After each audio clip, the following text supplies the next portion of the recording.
Thank you for tuning in. If you're watching this video, chances are you clicked on the title because you wanted to know more about why I uploaded. So why I made a whole video dedicated to alcohol is because alcohol has actually been indirectly a relevant part of my life for more than 10 years. Okay, but I've come to the point now that I've made some drastic life changes, and because I've made some drastic life changes, I've also had to give up and let go of a lot of things, and one of those is indirectly alcohol. I'll explain a little bit more about what I mean, but that's why I want to make this video and talk about my love-hate relationship with alcohol. Now, before I actually get into the love-hate about my, back and forth of alcohol, I want to share some alcoholic drinks with you guys. Not to drink, but just to show you. So check it out. I think you guys will like it. This is Jamaican brandy, and it's made by Ray and Nephew. For all you guys that know Ray and Nephew, they make overproof rum. They don't make brandy. So the fact that this is Ray and Nephew Jamaica brandy, I don't see this in Canada. I don't think I've seen this in the States. I had this, again, brought to me from a friend who went to Jamaica on holidays back in 2011.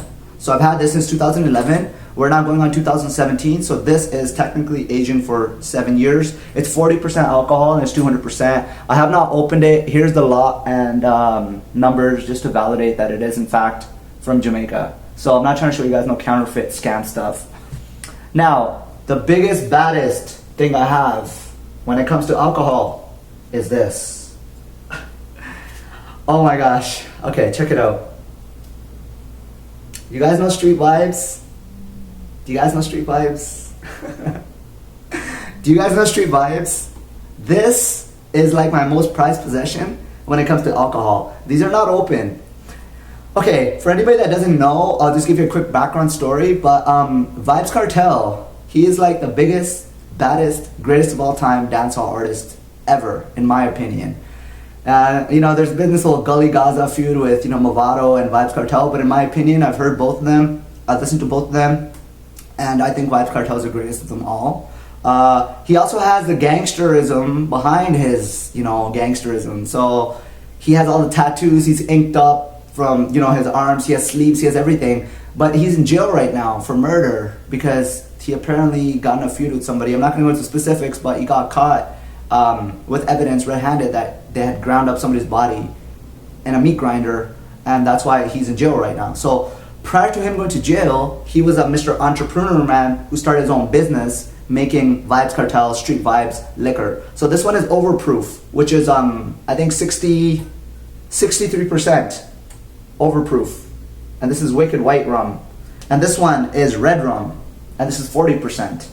Okay? Now I will not be opening these anytime soon, and I don't think I will open them. Further to prove to you guys that this is not fake, there is a sticker for how much it was bought for from Jamaica.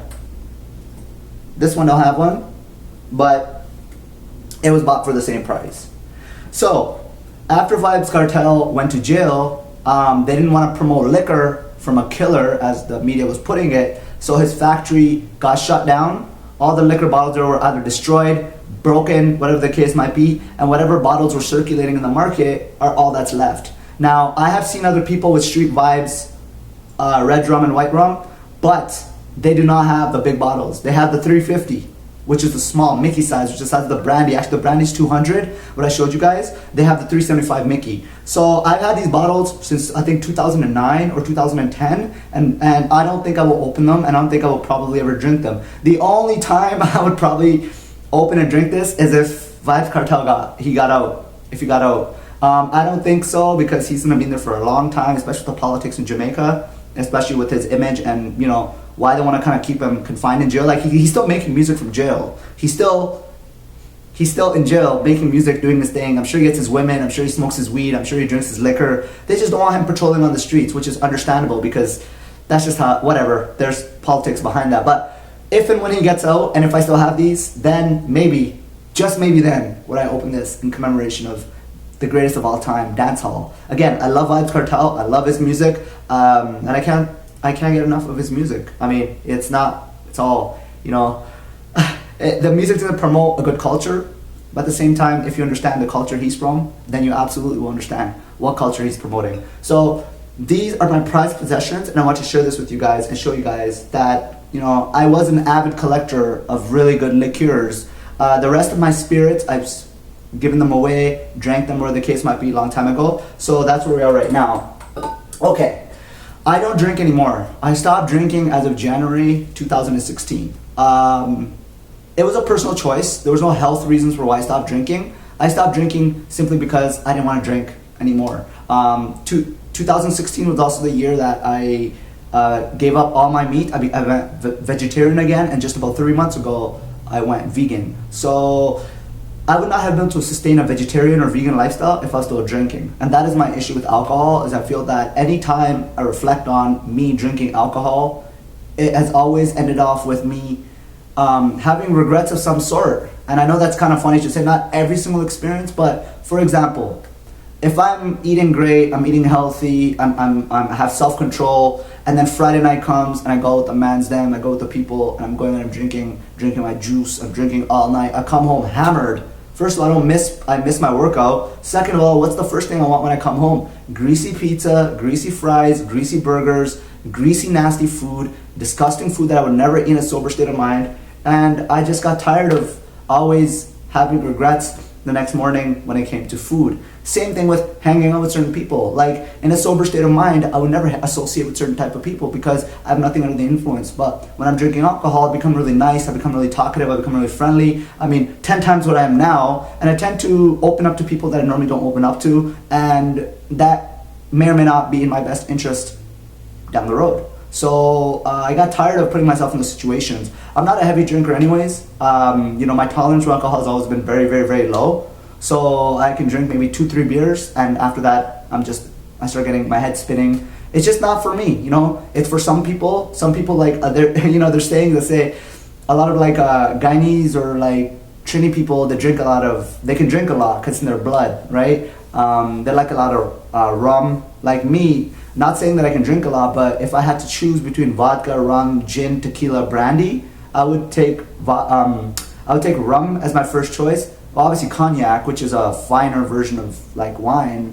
But when you look at the 5 main, rum would be first, then would be gin, then would be brandy, then would be tequila, and then would be vodka. I simply hate vodka from the first time I've tried it, and I still hate it till this day. It's not for me. And if people are going to drink vodka, I would recommend people like look into European vodka. Like Luxosa is a nice brand compared to like a lot of the American brands such as Smirnoff vodka. And just not too long ago, Smirnoff was caught recalling a lot of their products because they had fragments of glass in their liquor. So clearly, whatever, that's the whole thing. So anyways, so I stopped drinking alcohol because I had to make a lifestyle change. I became vegan. I couldn't afford to be drinking and eating organic. Eating organic is very expensive. Drinking is very expensive. So I had to make a choice. Do I continue to eat organic, or do I continue to keep drinking? So obviously the choice is I went organic, and I'm not gonna change from that. By the way, it's super hot in my apartment. It's crazy hot. I'm not gonna get an air conditioner. I have my reasons not to get an AC. My car does not have an AC, and I'm so grateful for that. I would rather absorb the sun and sit in the sun rather than get AC, because when you look into how the air conditioner is and what it does, it's not good for you. So that's why I would, not saying I'm knocking your style. You guys do what you want. You guys want your AC in your car, good for you.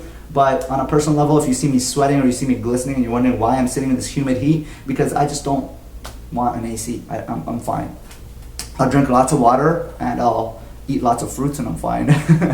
And anyway, so why I like alcohol. Like what I love about alcohol is that this, for example, Dr. Christopher's Hot Cayenne extract. This has 180,000 heat units, which is insane. 10 drops of these. Like, can I show you guys what I mean by 10 drops? See, I literally mean that is a drop. 10 drops in a big cup of tea and big cup of boiling hot water. And I can smell the alcohol through this right now. But 10 drops of those, and boom, I'm sweating. And I love this because it helps detox all the toxins and it helps cleanse my body from anything. Everything and anything, bacteria, germs, parasites, it helps, So in here, there's alcohol. It's, look, 50% grain alcohol. See? I don't know if you can read it there. My camera focus is whack, but it says here a base of 50% pure grain alcohol and distilled water. So I still consume alcohol on a daily basis based on this. but it's for healing medicinal purposes and not to get high or to get drunk, which is what most people who drink alcohol drink it. There are a lot of healing medicinal purposes and benefits to alcohol. Red wine, red rum, white rum, tequila. Like when people are sick, they drink brandy in their tea. That helps them. In other cultures, they rub overproof rum at the bottom of their feet and at their hands, on the chest and the back when they sleep to help sweat out the cold. Me, I take the distilled grain alcohol with the cayenne pepper because it's a nice mixture and it helps detox my body. There's so many healing, healthy when people cook with red wine. You guys cook with liquor, it adds more flavor. When you make desserts or whatever the case, you add more flavor to that. So the point is, alcohol has a lot of great benefits to it. Alcohol has a lot of great purposes if it is used correctly, and if you're using alcohol that is not mainstream alcohol. I'm more of a conspiracy dude when it comes to that, but I have been reading a lot about what is put in mainstream alcohol, and I'm not gonna say it out here, but I will let you guys figure out what could possibly be in mainstream alcohol, which is why I stopped drinking it 100% after I found out. It's almost like me understanding what's in McDonald's, me understanding what McDonald's meat is made of, and then me continue to eat it knowing I know it's in McDonald's. No, I have not touched McDonald's in over like 15 years. But the point is once I knew I was in McDonald's, I never once touched it again. Even in my most dire of moments, did I want McDonald's? Immediately, it's like a sensor in my mind that said no. So with mainstream alcohol, that's part of the reason why I stopped drinking mainstream alcohol. I will say this much though. Not too long ago, very briefly in the news, they had put up an article about I believe it's a Danish alcoholic company that wanted to pour the liquor over a model's naked body. And after it drips down her body, they wanted to collect the same alcohol and bottle it and then sell it for a premium price. So why would I want to drink alcohol that's been poured on some European female's body and then rebottled back in a bottle? Okay, anyways, not for me. So I'll leave it at that when it comes to alcohol. But all to sum it up, if anybody's wondering, will I drink alcohol again? I don't know, but it's been 6 months. I don't miss it, and if another 6 months went by and I didn't drink it, it wouldn't bother me. But what I will say is, when you achieve a higher level of consciousness, when you achieve a higher level of enlightenment, you start to realize that certain things you can live without. Now, you wonder why alcohol is called spirits? Do you wonder why it's called spirits? Because when you drink alcohol, you invoke the spirits that are inside you, which is why they're called spirits. And people always do things that they regret when when they drink. People always do stuff that they would never do in a sober state of mind. Always, always, always. It's happened to me, it's happened to people I've known, it's happened to everybody. So I've just come to realize that, especially after drinking a heavy, long night, I wake up the next morning, I'm hungover, my head hurts, I'm depressed, I have anxiety, I have stress, I'm malnourished, I'm dehydrated. Everything is wrong about the picture. So, no thanks, it's not for me. I mean, I'm not knocking anybody else who's drinking. I know everybody drinks for their own reasons. Alcohol does help to, divert you from the stress of reality, and does help you to divert you from like the realness of the seriousness of the situation. But, if you can limit how much alcohol you drink, do your best to limit it, because this is how I look at it. Alcohol is always going to be there for you. Liquor, vodka, rum, it's always going to be there. It's not going to go away anytime soon. So if you stop drinking it for 2 weeks, you come back 2 weeks later, it's still going to be there, right? So try going without it for 2 weeks. At least that's what I told myself. Try going without it for 2 weeks, see how it is, and then come back to it. Now, most important what I want to mention is, since I stopped drinking alcohol, it's helped my health journey. I didn't have any health problems, but I can see an improvement in my health. It's helped my hair grow. Like I said, I know these things. My appetite has been more regulated, and it's also helped, but when I drank alcohol, I got irritable bowel syndrome, and you guys know what that is, when you have to use a bathroom very frequently. And it was weird, because when I stopped drinking alcohol, I wouldn't get irritable bowel syndrome. And a lot of people blame irritable bowel syndrome on other things, but they don't factor in alcohol. Now, the last thing I want to say is, if I was to have a drink again, like if I was to drink, because There are the one or two off occasions where I have anticipation, big things coming this year, huge things. Things I've been working hard all the last 2.5, 3 years, you know, things I've been doing, whatever the case. I'm at that point that I'm having some big changes coming in my life. Now, if these changes happen with my hard work, dedication, devotion, then I will absolutely have a drink to celebrate, which is fine. But what I would drink is not mainstream. What I like drinking is something that's made from sorghum. If anybody knows what sorghum is, it's a very bitter, non-flavored alternative to wheat. It's also a wheat-based, it's also a plant that's in the wheat family, but it's called sorghum. And if you guys know, a while back I made a video about me liking bitter sour stuff. Well, I like sorghum because has a different taste than wheat, and I also like it because the company that makes it is ethically a very good company. They use spring water, they use demerara sugar, they use and then they use other ethically clean ingredients, whereas mainstream companies don't. Anyways, that's my little talk about alcohol. I hope I've gone somewhere with this. And if you guys enjoyed this, please let me know what your thoughts or comments are. But I also want to put this out there. My addiction with alcohol, it was not an easy one. And I was an addiction because I can openly acknowledge myself knowing it was an addiction. I didn't need to go to Alcoholics Anonymous to get that addiction dealt with. I just needed a stronger willpower, start to exercise healthy, and start to keep a stronger mindset. I'm off from that. So thanks again for watching. I will see you guys soon. Please leave your comments below, and take care. Bye.